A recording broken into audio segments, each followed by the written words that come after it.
Class 11 का chapter का नाम है मोशन इन ए प्लेन और चैप्टर है थ्योरी, ठीक है, जिसमें एनसीईआरटी एक्सरसाइज सॉल्यूशन को सोल्व करना है। तो सबसे पहले क्वेश्चन नंबर 1 को देखना है। क्वेश्चन नंबर 1 में क्या कर रहा है, state for each of the following physical quantities if it is a scalar और वेक्टर। यानी इसमें हमें बतलाना है क्या, ये फिजिकल क्वांटिटी दिए हुए इसमें से कौन सा स्केलर है और कौन वेक्टर है। जैसे वॉल्यूम है, ठीक है, मास है, तो सब स्पीड है, एक्सीलरेशन है, डेंसिटी है, नंबर ऑफ मोल्स है, वेलोसिटी है, एंगुलर फ्रीक्वेंसी है, डिस्प्लेसमेंट है, एंगुलर वेलोसिटी है। इसमें स्केलर वेक्टर के बारे में जानना है। तो सबसे पहले स्केलर और वेक्टर में जानते क्या है, यानी स्केलर क्वांटिटी के ऑनली सिर्फ मैग्नीट्यूड होते हैं, ठीक है, उसके पास डायरेक्शन नहीं होते हैं, तो ये ध्यान में रखना है। और इसमें एक चीज़ और है, जैसे आप थ्योरी पढ़े होंगे, टॉपिक 9th क्लास में भी फिजिक्स पढ़े होंगे, तो एग्जाम्पल देना रहता है। तो क्या होगा कि इससे आपको 2-4 एग्जाम्पल भी अगर इसको पढ़ के ब्रेन में रखते हैं, दिमाग में अपने, तो हमेशा के लिए रहेगा। और वेक्टर क्वांटिटी में जानते हैं जिसके पास मैग्नीट्यूड भी होते हैं, डायरेक्शन होते हैं, यानी both magnitude and direction.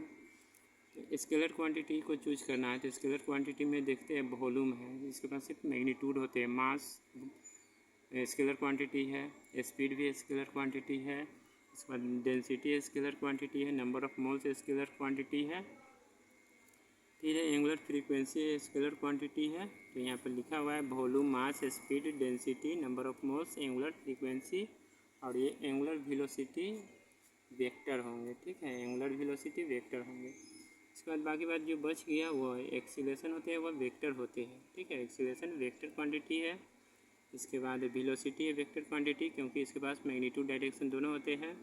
Displacement भी वेक्टर क्वांटिटी है, यहाँ लिखा हुआ है एक्सीलरेशन, वेलोसिटी, डिस्प्लेसमेंट, और एक एंगुलर वेलोसिटी छूटा हुआ है, तो एंगुलर वेलोसिटी यहाँ लिख देंगे वेक्टर क्वांटिटी है, क्योंकि वेलोसिटी जैसे ही आया है तो वेलोसिटी से रिलेटेड जो भी होगा वह वेक्टर क्वांटिटी ही होंगे। तो एंगुलर वेलोसिटी भी होंगे तो वेक्टर क्वांटिटी ही होंगे। और एंगुलर वेलोसिटी को सिंपल हार्मोनिक मोशन में पढ़ेंगे, ठीक है, एक्सप्लेन करके, तो थ्योरी में दिया हुआ है। इसके बाद क्वेश्चन नंबर 2 में है क्या, pick out the 2 scalar quantity in the following list. इसमें से सिर्फ 2 स्केलर क्वांटिटी बतलाना है, यानी जितना भी ये क्वेश्चन दिया हुआ है ना, इसमें सिर्फ 2 ही स्केलर क्वांटिटी है। तो पहला क्या है, फोर्स, ठीक है, तो फोर्स वेक्टर है, ये होगा एंगुलर मोमेंटम, यह भी वेक्टर ही है। लेकिन वर्क के पास सिर्फ मैग्नीट्यूड होते हैं, ठीक है, डायरेक्शन फिक्स नहीं होते हैं। और करेंट भी, इसके पास भी मैग्नीट्यूड होते हैं, डायरेक्शन इसका कोई फिक्स नहीं है। तो ये वर्क और करेंट दोनों हो गया स्केलर क्वांटिटी, यहाँ लिखा हुआ वर्क है और करेंट है स्केलर क्वांटिटी। आगे बात ये भी है, लीनियर मोमेंटम वेक्टर है, इलेक्ट्रिक फील्ड, या 10th में ही पढ़े हैं, इलेक्ट्रिक फील्ड, मैग्नेटिक फील्ड, ये सब वेक्टर है। एवरेज वेलोसिटी से रिलेटेड है, तो यह भी वेक्टर ही है। मैग्नेटिक मोमेंट वेक्टर है, रिलेटिव वेलोसिटी वेक्टर है, ठीक है। बाकी जितना भी एग्जाम्पल है ये सब वेक्टर है, सिर्फ 2 के छोड़कर। Only question number 2 work and current.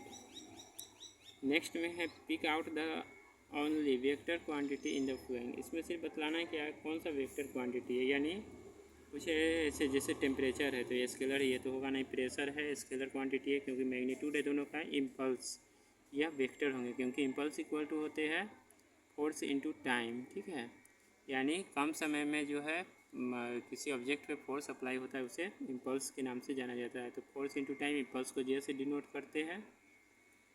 इसके बाद पापड़, ये स्केलर क्वांटिटी है। टोटल पाथ लेंथ, ये भी स्केलर है क्योंकि डिस्टेंस का डिफिनीसन होता है the total path length travels by object is distance, ठीक है।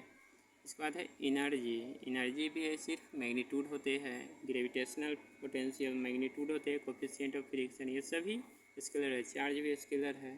तो यहाँ सिर्फ इसमें जो है ये इम्पल्स जो है, इम्पल्स ही वेक्टर क्वांटिटी होंगे, बाकी बात जो भी है वह। और इम्पल्स का आप यूनिट भी लिख सकते हैं, ठीक है, ऐसा यूनिट याद रखिएगा, ये बहुत इंपॉर्टेंट है। इम्पल्स का जैसे तो डिनोट करते हैं, तो इम्पल्स का जैसे फोर्स का क्या हो गया, न्यूटन हो गया, और इसका टाइम का सेकंड हो गया, तो इम्पल्स का क्या हो जाएगा, न्यूटन सेकंड हो गया, ठीक है।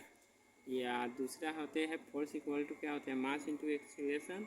तो मास का केजी होता है, एक्सीलरेशन का मीटर पर सेकंड स्क्वायर और टाइम का सेकेंड्स। तो इस तरह इसका सेकंड यूनिट हो जाएगा केजी मीटर सेकंड इनवर्स, यानी एक सेकंड से सेकंड कैंसिल। इम्पल्स का एक ये हो गया यूनिट, एक ये ऐसा यूनिट हो गया। ये पूछा जाता है क्वेश्चन में, तो उम्मीद है इसको अच्छी तरह आप पढ़ेंगे तो समझ में आएंगे। फिर नेक्स्ट वीडियो में क्वेश्चन नंबर 4 सोल्व करते हैं, है ना। तब तक के लिए ये।